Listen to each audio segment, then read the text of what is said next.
Alors, donc les signes de ta consécration. Nous sommes dans le livre de Juges, chapitre 14, que vous connaissez déjà, l'histoire célèbre de Samson. Je lis Juges, chapitre 13, au verset 1. Les enfants d'Israël firent encore ce qui déplaît à l'Éternel, et l'Éternel les livra entre les mains des Philistins pendant 40 ans. Il y avait un homme de Soréa, de la famille des Danites, et qui s'appelait Monac. Sa femme était stérile et n'enfantait pas. Un ange de l'Éternel apparut à la femme et lui dit: voici, tu es stérile et tu n'as point d'enfant. Tu deviendras enceinte et tu enfanteras un fils. Maintenant, prends bien garde. Ne bois ni vin ni liqueur forte et ne mange rien d'impur, car tu vas devenir enceinte et tu enfanteras un fils. Le rasoir ne passera point sur sa tête, parce que cet enfant sera consacré à Dieu dès le ventre de sa mère. Et ce sera lui qui commencera à délivrer Israël de la main des Philistins.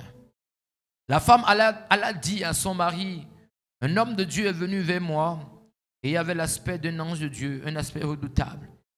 Je lui ai pas demandé d'où il était, il ne m'a pas fait connaître son nom. Saute un peu. La femme enfanta un fils et lui donna le nom de Samson.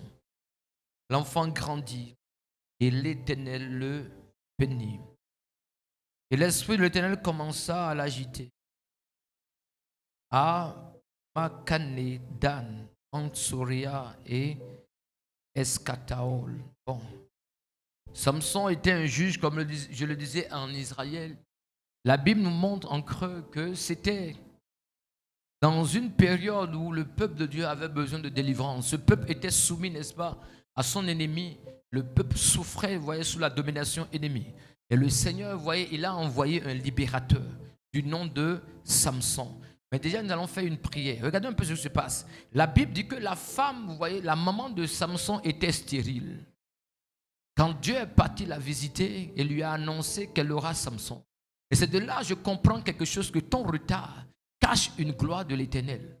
Est-ce que tu m'entends? Lève-toi, on va faire cette prière. Dis: mon Père, mon retard cache une gloire que tu dois manifester. Dans le nom puissant de Jésus. Dis: mon retard cache une gloire qui se manifestera en cette année 2023 au nom puissant de Jésus-Christ. Si cette dame n'avait pas rencontré l'ange de Dieu, son problème serait resté. Comme vous voyez, ce problème reste quand on a ce problème. Alléluia, vous comprenez ce que je veux dire? Il y avait beaucoup de stériles en son temps. Mais toutes les stériles n'avaient pas rencontré l'ange comme elle. Elle a eu un départ de stérilité, donc elle était condamnée à ne jamais avoir d'enfant. Les années passaient, les jours passaient, les mois passaient, mais rien ne changeait. Elle pouvait faire tout ce que la loi demande de faire, elle a tout fait, mais il n'y avait pas renversement de la tendance. Donc elle devait, à un moment donné, elle devait vivre avec. Elle devait vivre avec cette infimité, elle devait vivre avec ce problème. Jusqu'à ce qu'elle ne rencontre l'ange de Dieu, donc jusqu'à ce qu'elle ne rencontre Dieu. Quand elle a rencontré Dieu, ce qui était impossible, ce qu'elle devait vivre avec, Dieu a pris pour se glorifier. Donc, vous savez, en fait, quelqu'un peut dire que c'est seulement l'histoire de la maman de Samson que pour elle est différente. Non, que est-ce que c'est le temps, est-ce que c'est le temps de Samson? Laisse-moi te dire que le temps même dans lequel nous sommes, c'est encore mieux même que ce temps. Nous sommes dans le temps où Dieu a fait grâce à l'humanité. C'est-à-dire les gens qui sont stériles, si seulement ils peuvent rencontrer Dieu, à partir du moment où vous voyez, ils ont rencontré Dieu, la Bible en fait me fait comprendre que ce que les médecins ont dit que c'est leur conclusion devient une introduction pour Dieu. Ils ont dit que tu es stérile, ils ont dit que tu ne peux enfanter. Mais Dieu, vous voyez, si tu le rencontres, il peut prendre cette infimité, il peut prendre cette situation de honte, cette situation de pauvre, cette situation qui t'amène à ne même pas parler à ton pasteur pour dire: tu as ça, tu caches. Tu ne peux pas dire parce que tu as honte. Dieu peut rentrer dedans et se glorifier. Et voilà de la stérilité, vous voyez, d'une femme modeste, vous voyez, d'Israël, est sorti un juge. De sa stérilité est sorti, vous voyez, une grandeur. Quelqu'un, vous voyez, dont l'activité prophétique glorifiait le ciel. S'il te plaît, si Dieu voit que tu auras seulement des délinquants qui vont passer tout le temps à raccourcir, à écourter ta vie par leurs problèmes, il va permettre que tu sois stérile. Excusez-moi de vous choquer. Ça veut dire quoi? Quand au temps de Samson, pas Samson, de Samuel, la Bible nous fait comprendre qu'il y avait le péché dans la ville. Dieu avait besoin, vous voyez, d'un libérateur. Anne cherchait un enfant. Mais Dieu, lui, il avait besoin d'un prophète. Suis-moi bien. Il y avait un problème dans la famille. Il y avait un problème dans la ville. Il y avait un problème dans la cité. Et Dieu cherche quelqu'un qui va régler ce problème-là. Pendant que toi, tu cherches un enfant. Alléluia. Qui est en train de me comprendre? Ça vous dit quoi? L'enfant que tu cherches ne peut pas accomplir la volonté du Seigneur. C'est pourquoi Dieu le garde. Je ne vais pas me limiter à l'enfant. La chose que tu cherches n'accomplit pas la volonté du Seigneur. La chose que tu cherches n'accomplit pas encore la volonté du Seigneur. C'est pour cela que Dieu garde d'abord. Alors quand Dieu voit que ce que tu cherches commencera par aider ton église, commencera par aider ta famille, commencera par aider la cité, commencera strictement par glorifier le ciel, par, vous voyez, mettre en évidence la beauté du ciel, c'est alors Dieu te donne sans gêne. Pas te donne, il te donne de manifester parce qu'il a déjà donné. C'est déjà en toi. L'enfant est déjà en toi. Le miracle est déjà en toi. La guérison est déjà en toi. La promotion est déjà en toi. Changement de salaire, c'est déjà en toi, par le Saint-Esprit. Mais quand Dieu voit que le but, c'est-à-dire les fins auxquelles vous voulez utiliser, cela va bonifier le ciel, c'est alors il permet que ça coule. Alléluia. Dieu a bien dit à cette dame, car tu vas devenir enceinte et tu enfanteras un fils. Oiseau ne passera point sur sa tête parce que cet enfant sera consacré à Dieu. Parce que mon boulot sera consacré à Dieu. Il y a des gens, ils sont chômeurs. Ils veulent un bon boulot. Ils veulent un bon boulot. Mais Dieu a vu que ce boulot va les éloigner du Seigneur, de sa présence. Vous voulez être plus malin que Dieu. Dieu a vu notre cœur, il connaît notre cœur. Dieu voit, non. S'il a cette promotion, s'il a cette promotion maintenant, s'il manifeste cette promotion maintenant, il risque de mourir avant son temps. La promotion est déjà en toi, il l'a déjà donnée. Mais tu n'es pas prêt pour gérer. Il a vu que ce boulot ne sera pas consacré à Dieu. Il a vu que cette femme ne sera pas consacré à Dieu. Cet homme ne sera pas consacré à Dieu. Donc du coup, les hommes qui viennent te parler, te disent non, si je te laisse épouser cet homme, tu risques de fuir la volonté du Seigneur. C'est alors, vous allez voir, on passe, ce n'est pas absolu ce que je dis, ça fait partie, vous voyez, de la pensée de Dieu concernant les retards. Ce n'est pas seulement ça, ça fait partie de la pensée de Dieu concernant les retards. Nous savons, l'ennemi aussi retarde les choses. Je ne suis pas dans ça. Je suis dans le cas où Dieu a vu que tu n'es pas prêt. Que ce que tu veux avoir, ce que tu veux manifester ne glorifie pas le Seigneur. Oh Seigneur, je veux avant la fin de 2022 être multimilliardaire. Dieu va regarder l'argent que tu cherches. Est-ce que cet argent sera consacré à Dieu? Être consacré à Dieu ne veut pas dire tu trouves 10 milliards en 2023, Dieu te prend les 10 milliards. Non. Être consacré à Dieu veut dire quoi? Que cet argent serait au service du Saint-Esprit. Ça veut dire quoi? Aujourd'hui, maintenant, je me suis réveillé. Le Saint-Esprit est avec moi, il est en moi. Donc, c'est mon argent. Mais la foi m'amène à dire c'est l'argent de Dieu. Donc, j'ai envie de payer un portable. Je consulte d'abord le Saint-Esprit pour voir si je peux faire. Parce que cet argent est consacré à... Ce boulot est consacré à Dieu. Ça veut dire quoi? On dit de 8h, je vais travailler de 8h à 17h, sans pause. Et je vais gagner 50 000. J'ai commencé le boulot. Et j'ai dit, ce boulot, je l'ai consacré à Dieu. Ça veut dire quoi? Je serai au service de Dieu dans le boulot. Et un jour, tu es parti dans le boulot. Et c'est comme ça que le chef, là, il insulte tout le monde. Le salaire qu'il doit te payer en 30 jours, il te paye en 90 jours. Tes amis ont commencé par, vous voyez, démissionner, ils sont partis. Mais toi, tu voulais faire comme eux quand tu as actualisé que ce boulot est consacré à Dieu. Donc, je ne partirai pas. Saint-Esprit, est-ce que je peux partir? Je ne pars pas parce que tout le monde part. Je pars parce que Dieu me dit de partir. Parce que ce boulot est consacré à Dieu. Ça veut dire que quand c'est consacré à Dieu, je veux juste dire que c'est Dieu qui est au contrôle, vous voyez, de la chose. C'est ce que Dieu dit de la chose, je fais. Amen. Donc, si tu veux commencer un projet et Dieu voit que quand même que tu viens hurler ici, non, Seigneur, toi-même tu sais, hein, je vais te consacrer ce projet. Dieu a vu ton cœur, il dit non, il n'a pas encore compris. Non, il reste encore. Dieu connaît les cœurs, il sonde les cœurs, il sonde les reins. Il voit que non, ce n'est pas encore bien fait. Laissez-moi vous dire quelque chose, choqué. Est-ce à dire que c'est seulement ceux qui sont prêts, qui détiennent les grandes choses? Non. Il y a aussi une catégorie de personnes qu'on appelle les humbles. Ils ne sont pas prêts pour la bénédiction, mais Dieu le donne. Pourquoi?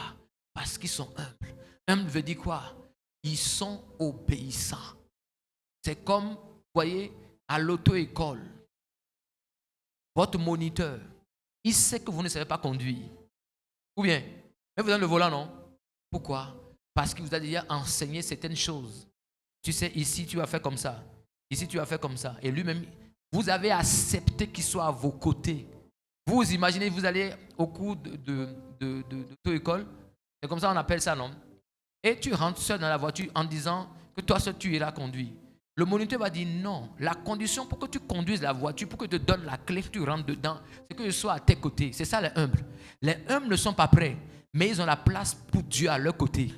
C'est pourquoi Dieu leur confie de grandes choses, même s'ils ne sont pas prêts. Vous savez, Dieu prend plaisir à faire les grandes choses avec les gens vils, les gens insignifiants. En 1 Corinthiens chapitre 1, la Bible dit quoi? Qui prend les choses folles du monde pour confondre les sages. Donc Dieu lui-même veut utiliser des gens qui ne sont pas prêts. Il se plaît en faisant ça. Il se plaît. Tu n'as jamais appris ça. Mais parce que tu as la place pour Dieu dans ta vie, il vient le faire avec toi. Pour qu'on dise, mais comment il a fait ça? Mais c'est des gens qui ne sont pas, vous voyez, scolarisés. Comment ils peuvent parler comme ça? Et la Bible dit, on les a reconnus comment? Ils étaient avec Jésus. Est-ce que tu m'entends? Donc ce problème en fait qui est en train de durer, il faudrait comprendre là aussi une autre pensée de Dieu dans cela. Est-ce que cela sera consacré à l'Éternel? Je connais des gens qui sont rentrés dans des couples et je peux vous dire que par cette union, ils ont perdu leur communion. Des unions qui viennent saboter, qui viennent saper votre communion avec Dieu. Des boulots en fait qui vous éloignent davantage du Seigneur. Dis mon Père, je prie au nom de Jésus. Je rejette toute bénédiction qui va m'éloigner de toi. Je refuse, dans le nom de Jésus, que toutes les bénédictions qui viendront à moi me donnent de t'aimer davantage. Dans le nom de Jésus-Christ. C'est ça. 1 Corinthiens 1, 27. Mais Dieu a choisi les choses folles du monde pour confondre les sages. Dieu a choisi les choses faibles du monde pour confondre les fortes. Bénissons la parole de l'Éternel. Alors, la Bible nous fait comprendre que Samson naquit. Samson, vous voyez, il devait faire quoi? La Bible nous fait comprendre que voici, vous voyez, l'ordre prophétique, la mission prophétique de Samson. C'est écrit, pourquoi cet enfant est venu au monde? La Bible dit, non seulement, vous voyez, la première raison pour laquelle il est venu au monde, c'est quoi? Il était consacré à Dieu. Oh Seigneur, je ne sais pas pourquoi je suis venu au monde. Oh Seigneur, je ne sais pas pourquoi tu m'as sauvé. Maintenant, tu lis toi-même avec moi. La raison pour laquelle Dieu a permis que même si c'est que, excusez-moi, les parents n'ont pas voulu que tu viennes et tu es venu par accident. C'est eux qui pensent ça. Mais Dieu, lui, il n'y a pas d'accident chez Dieu. Tout est planification. Tu m'entends? Dis, je suis une merveille de l'Éternel. Et les parents aussi doivent apprendre à regarder leur enfant comme une merveille. C'est vrai, c'est dans les douleurs que vous l'avez eu. Vous n'étiez pas prêts. Mais comprenez quelque chose. Dieu prend les choses folles, donc les choses, vous voyez, de problèmes, pour tourner en bien. À partir du moment où il est venu, il faut bien l'accueillir, s'il vous plaît. Rien n'est, ce n'est pas encore, vous voyez la conclusion. Alléluia. Voici, vous voyez son ordre de mission. La Bible dit, si Samson était sur la terre, comme tout enfant, la première raison, c'est quoi? La consécration à Dieu. Oh non, laissez-moi vivre ma vie. Non, arrête. Dieu ne t'a pas donné son esprit pour que tu vives ta vie. Tu n'as pas de vie, c'est fini. Il dit que c'est Christ qui vit en moi. Il y a des gens, ils font ce qu'ils veulent. Dans l'église de Jésus, ils ne sont pas comme ça. Et ce sera lui qui commencera. Donc ce n'est pas lui qui fera. Qui fera? Qui? Il est le vrai? Merci. Qui commencera. Vous savez en fait qui commencera. C'est encore d'actualité pour chaque personne ici. Peu importe le but de ta vie, ce que tu as reçu comme mission, tu vas juste commencer. Je te dis, c'est Dieu qui fera. Dieu a dit commencera pour vous montrer que c'est lui l'alpha et l'oméga. Vous allez juste initier des choses. Mais si Dieu n'est pas dedans avec vous là, il n'y aura pas de fin. C'est pourquoi vous allez voir, il y a des gens là. Si vous leur tendez le micro de savoir, est-ce que si Dieu dit, c'est la fin maintenant, tu vas partir, tu vas mourir là, est-ce que tu es prêt? Ils vont dire, non. Quoi? Ils ont toujours un projet sur lequel ils ne sont pas prêts. Ils n'ont jamais accompli, ils n'ont jamais terminé.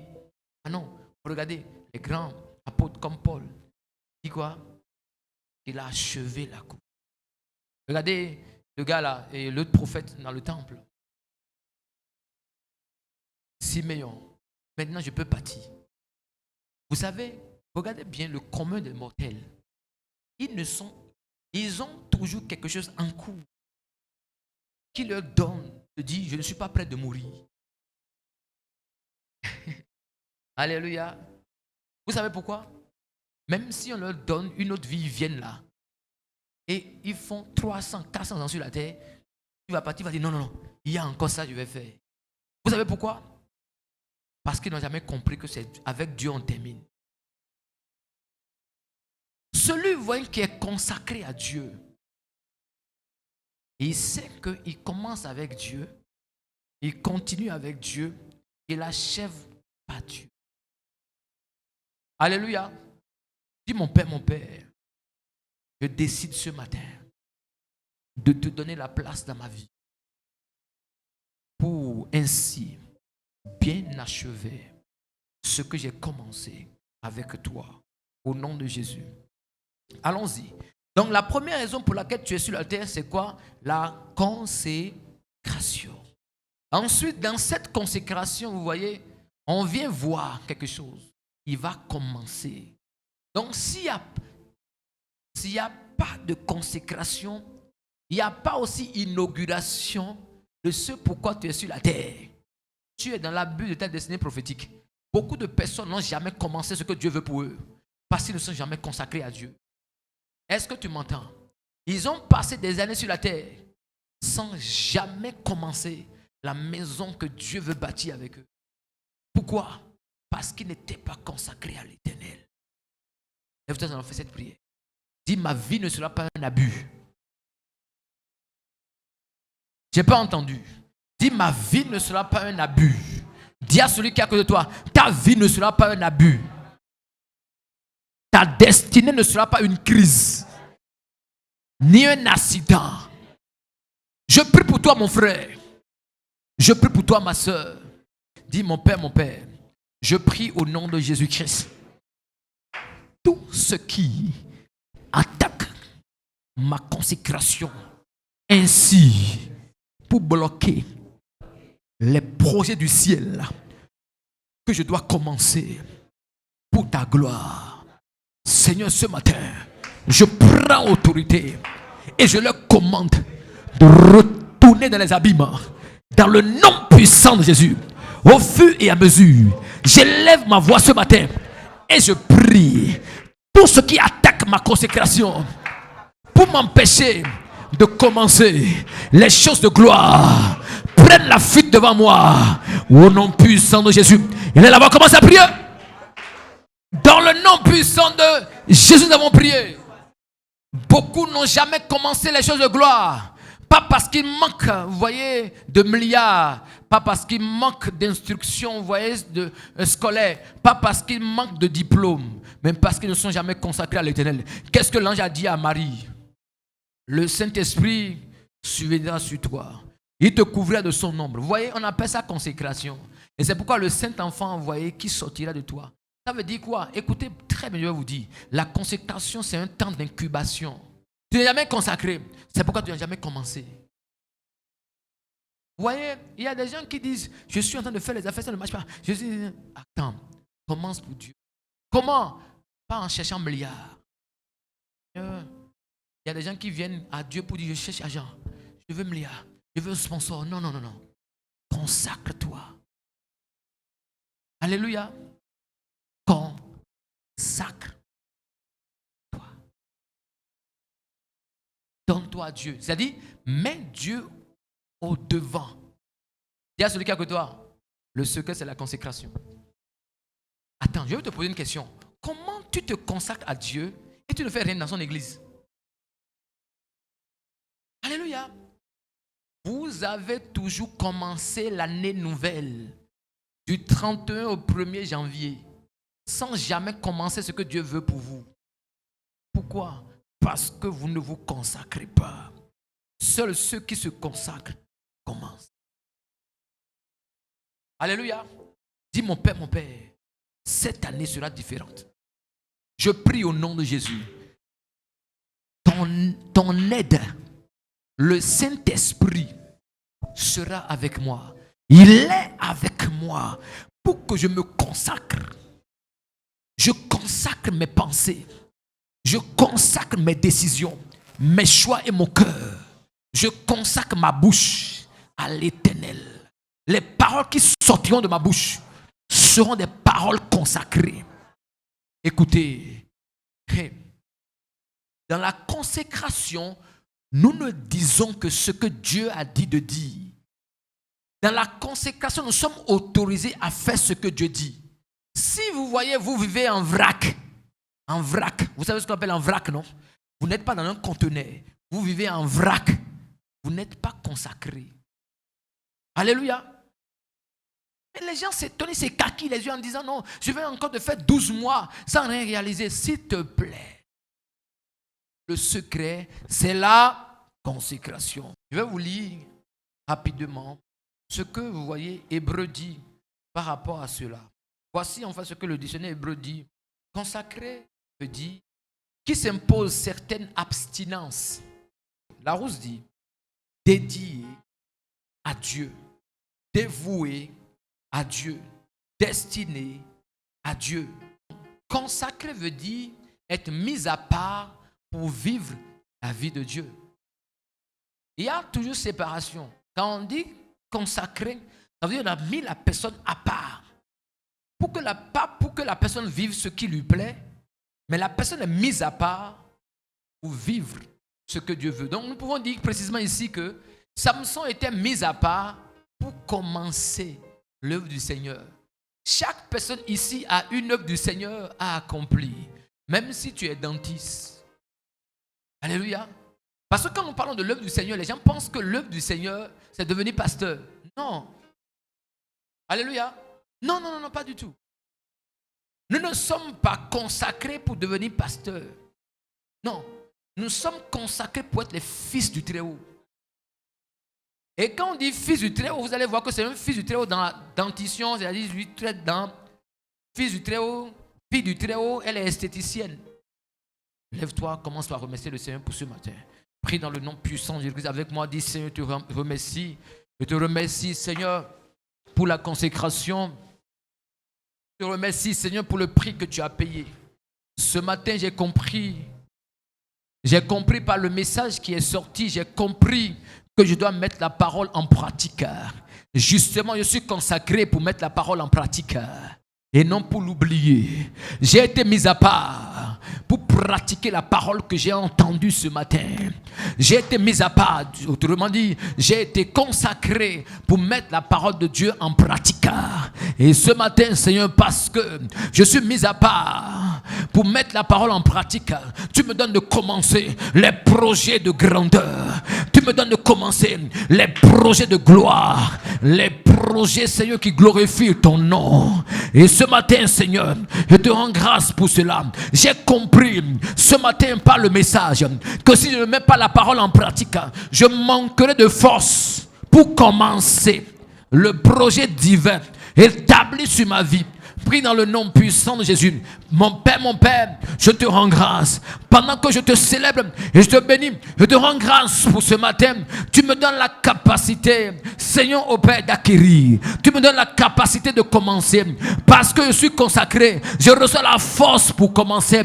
Parce que Samson était consacré, il avait la force pour commencer le projet divin. Alors prie dans le nom puissant de Jésus. Parce que Samson était consacré, il a reçu la force pour commencer de faire. Et parce que toi-même tu es consacré, tu reçois la force ce matin pour commencer les grandes choses. Je déclare sur toi, cette semaine ne commencera sans que ta destinée ne commence. Zabarado Shabahade Legede Mahadouch qui est tout Shabahado Mahadouch qui est tout Shabahade. Élève tes deux mains. Et pendant que tu es en train de prier ce matin, le Seigneur te recharge. Il te donne la force pour commencer. Parce que tu es consacré. Il nous a mis à part. Oui, par le sang précieux de Jésus-Christ, nous sommes rachetés. Nous sommes le corps du Christ, mis à part pour manifester, pour commencer les choses de gloire. La Bible déclare, nous avons été sauvés pour pratiquer les bonnes œuvres, pour pratiquer les choses préparées d'avance. Les choses préparées d'avance. Je dis, tu ne commenceras cette année, tu ne commenceras cette semaine sans commencer les projets de gloire élaborés sur ta vie. Prie dans le nom de Jésus. Seigneur, remplis-moi de nouveau, donne-moi la force. Seigneur, je veux être consacré. Je prends la résolution de vivre la vie du consacré. Prie dans le nom puissant de Jésus. Seigneur, remplis-moi. J'ai besoin d'une touche de l'Esprit ce matin. Le vent frais et l'huile sainte fraîche de l'Esprit qui descend sur ma tête et coule tout au long de mon corps pour une purification et une sanctification. Si l'huile peut te toucher, tu seras mis à part. Que l'huile vienne sur toi. Dans le nom de Jésus, nous avons prié. Au contact de l'huile consacrée. Parce que la Bible dit que l'huile devrait servir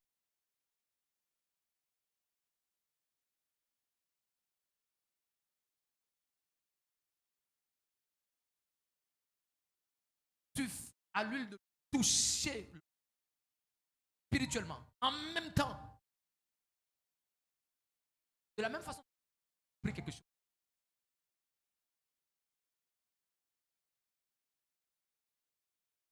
Parce qu'on voit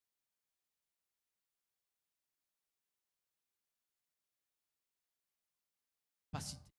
Parce qu'il y a de quelqu'un qui a dit, celui-là, passe, vous voyez, pas médisance uniquement, seulement, pas médisance, une nulle. Mais cette pas pour vivre des malheurs. Mon père, n'importe quelle huile diabolique qui est venue me mettre à part pour le malheur soit asséchée sur ma tête dans le nom de Jésus.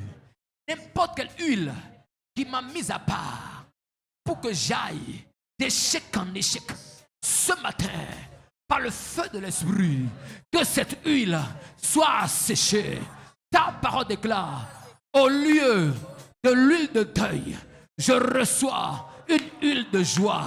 Ce matin, Seigneur, je reçois l'huile de joie pour être consacré, mis à part pour les événements de joie. Au nom de Jésus. Amen. Et là, tes deux mains. Je prie pour toi au nom puissant de Jésus-Christ. Que l'huile du Seigneur vienne sur toi. Pour te mettre à part pour les choses d'en haut. Dans le nom puissant de Jésus. Assez, c'est assez. Cette huile misérable, cette huile de deuil, tarie ce matin. Dans le nom puissant de Jésus. Je refuse le renouvellement de n'importe quelle huile diabolique sur ta tête. Je refuse le renouvellement de n'importe quelle huile de malheur. Pour toi, tu n'as pas de malheur à éprouver. Car Dieu est avec toi. Et puisqu'il est avec toi, son esprit vient sur toi. Nous sommes dans l'année de l'esprit. Ainsi l'esprit vient sur toi. Son huile sainte, son huile fraîche te met à part pour les choses d'en haut, les choses de gloire, les choses de bénédiction, les choses de joie. Dans le nom puissant de Jésus. Qu'il en soit ainsi dans le nom puissant de Jésus. Cette huile de joie, cette huile de l'Éternel, cette huile de bénédiction te donne de commencer les choses de gloire. Pendant que cette année commence, pendant que cette semaine commence, tu te vois commencer enfin les choses qui donnent gloire à Dieu. Dans le nom puissant de Jésus. Merci Seigneur car tu as fait. Dans le précieux nom de Jésus. Et que le peuple dit, crie trois fois, Alléluia, Alléluia, Alléluia, Alléluia. Je veux t'adorer. Thou art worthy, O Lord, to receive all the glory